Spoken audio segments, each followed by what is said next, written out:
ಕನ್ನಡ ನಾಡು, ಇದು ಕನ್ನಡಿಗರ ನಾಡಿಮಿಡಿತ.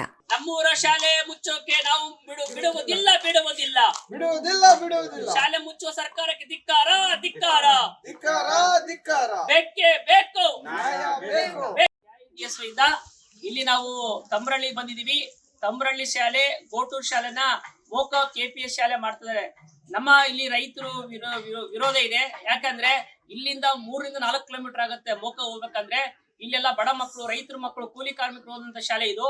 ಯಾವುದೇ ಕಾರಣಕ್ಕೂ ನಮ್ಮೂರ ಶಾಲೆ ಮುಚ್ಚಕ್ ನಾವು ಬಿಡೋದಿಲ್ಲ ಅಂತ ರೈತರು, ಇಲ್ಲಿನ ಯುವಕರು, ಗೆಸ್ಟ್ ಟೀಚರ್ಸ್ ಎಲ್ಲ ಹೇಳ್ತಿದ್ದಾರೆ. ಯಾಕಂದ್ರೆ ಈ ಶಾಲೆ ಸಾಕಷ್ಟು ವರ್ಷಗಳಿಂದ ಈ ಶಾಲೆ ಇದೆ. ಇಲ್ಲೆಲ್ಲ ಸಾಕಷ್ಟು ಜನ ಬಡವರು ಓದ್ತಕ್ಕಂಥ ಶಾಲೆ ಇಲ್ಲೇ ಇರ್ಬೇಕಂತ ಹೇಳಿ ಹೋರಾಟ ಮಾಡ್ತಾ ಇದೀವಿ.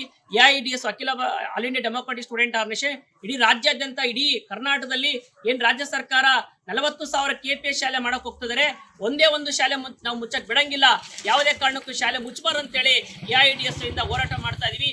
ಈಗ ಹೋರಾಟದಿಂದ ಎಷ್ಟೋ ಕಡೆ ನಾವು ಶಾಲೆ ಉಳಿಸಿದೀವಿ. ಮುಂದಿನ ದಿನಗಳಲ್ಲಿ ಯಾವುದೇ ಶಾಲೆ ಮುಚ್ಚಕ್ ಸರ್ಕಾರ ಮುಂದಾದ್ರೆ ನಾವು ಸುಮ್ಮನೆ ಇರೋದಿಲ್ಲ. ನಾವೆಲ್ಲ ಒಗ್ಗಟ್ಟಾಗಿ AIDS ನೇತೃತ್ವ ಹೋರಾಟ ಮಾಡ್ತೀವಿ ಅಂತ ಇಲ್ಲ ಪೇರೆಂಟ್ಸ್ ಹೇಳಿದ್ದಾರೆ. ಈ ಹೋರಾಟ ಮುಂದೆ ದೊಡ್ಡ ಮಟ್ಟದಲ್ಲಿ ಆಗುತ್ತೆ. ಇವತ್ತು ಸರ್ಕಾರ, ನಾವು ಈ ಮೂಲಕ ಹೇಳ್ತೀವಿ, ರೈತರ ಪರ ಹೇಳ್ತೀವಿ, ನೀವು ಶಾಲೆ ಮುಚ್ಚಂಗಿದ್ರೆ ಪ್ರೈವೇಟ್ ಶಾಲೆ ಮುಚ್ಚ್ರಿ. ಖಾಸಗಿ ಶಾಲೆ ಮುಚ್ಚಿದ್ರೆ ಆಟೋಮೆಟಿಕ್ ಆಗಿ ಸರ್ಕಾರಿ ಶಾಲೆ ಬರ್ತಾರೆ. ನೀವು ಖಾಸಗಿ ಶಾಲೆಗಳನ್ನ ಓಪನ್ ಮಾಡ್ತೀರಿ, ರಾಜಕಾರಣಿ MLA MPಗಳು. ಇಲ್ಲಿ ಬಡ ಮಕ್ಕಳು ಒಂದೊಂದು ಶಾಲೆ ಮುಚ್ತಾ ಇದ್ದೀರಿ. ಇದೇನ್ ನ್ಯಾಯ ಇದು ಸರ್ಕಾರ, ಯಾವುದೇ ಸರ್ಕಾರ ಆಗ್ಲಿ, ಯಾವುದೇ ಪಕ್ಷದ MLA MPಗಳಾಗ್ಲಿ, ನೀವು ಎಲೆಕ್ಷನ್ ಟೈಮ್ನಲ್ಲಿ ಎಜುಕೇಶನ್ ಫ್ರೀಯಾಗಿ ಕೊಡ್ತೀವಿ ಅಂತ ಹೇಳಿರಿ. ಸೊ ಅದೇ ತರ ಎಜುಕೇಶನ್ ಫ್ರೀಯಾಗಿ ಕೊಡಿ. ನಮ್ಮ ಶಾಲೆಗಳ ಟೀಚರ್ಸ್ ಬೇಕು. ಇಲ್ಲ ಗೆಸ್ಟ್ ಟೀಚರ್ಸ್ ಇದ್ದಾರೆ, ಪರ್ಮನೆಂಟ್ ಮಾಡ್ಕೊಳ್ಳಿ.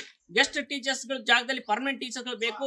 ಗುಣಮಟ್ಟ ಶಿಕ್ಷಣ ಸರ್ಕಾರದಲ್ಲಿ ಕಲಿಸಿ, ಬರೇ ಹಾಲ್ಕೋಟೆ ಮೊಟ್ಟೆ ಕೊಟ್ಟೆ ಸಾಕಾಗಲ್ಲ. ನಮಗೆ ಶಿಕ್ಷಕರಿಗೆ ಬೇಕು, ಮೂಲಭೂತ ಸೌಕರ್ಯ ಬೇಕು, ಗುಣಮಟ್ಟ ಶಿಕ್ಷಣ ನಮ್ಮ ಸರ್ಕಾರಿ ಶಾಲೆ ಉಳಿಬೇಕಂತ ನಾವು ಹೋರಾಟ ಮಾಡ್ತಾ ಇದೀವಿ. ಇಲ್ಲಿ ತಮ್ರಳ್ಳಿ ಗ್ರಾಮದಸ್ಥರ ಕೇಳ್ತಾ ಇದೀವಿ, ಇಲ್ಲಿ ಯಾವುದೇ ಸರ್ಕಾರದಿಂದ ಆದೇಶ ಬಂತಂದ್ರೆ ಮುಂದಿನ ದಿನಗಳಲ್ಲಿ ಪೇರೆಂಟ್ಸ್ ಸೈನ್ ಮಾಡಿಸ್ಕೊಳಕ್ ಹೋದಾಗ ನಾವೆಲ್ಲ ಒಗ್ಗಟ್ಟಾಗಿ ಶಾಲೆ ಉಳಿಸ್ತೀವಿ. ಶಾಲೆ ಮುಚ್ಚಕ್ ನಾವು ಬಿಡದಂತ ಹೋರಾಟ ಮಾಡ್ಬೇಕಂತ ಹೇಳಿ ಈ ಮೂಲಕ ಹೇಳ್ತಾ ಇದೀವಿ. ಸಾರ್ವಜನಿಕ ಶಿಕ್ಷಣ ಸಮಿತಿ ಜಿಲ್ಲಾ ಕಮಿಟಿ ಸದಸ್ಯರು ಗೋವಿಂದ್, ಹಲವಾರು ಗ್ರಾಮಸ್ಥರು ಹೋರಾಟ ಮಾಡ್ತಾರೆ.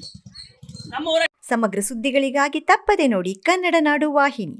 ಸಬ್ಸ್ಕ್ರೈಬ್ ಮಾಡಿಕೊಳ್ಳಲು ಕೂಡಲೇ ಪಕ್ಕದಲ್ಲಿ ಕಾಣುವ ಬೆಲ್ ಐಕಾನ್ ಕ್ಲಿಕ್ ಮಾಡಿ ನೋಟಿಫಿಕೇಶನ್ ಪಡೆಯಿರಿ.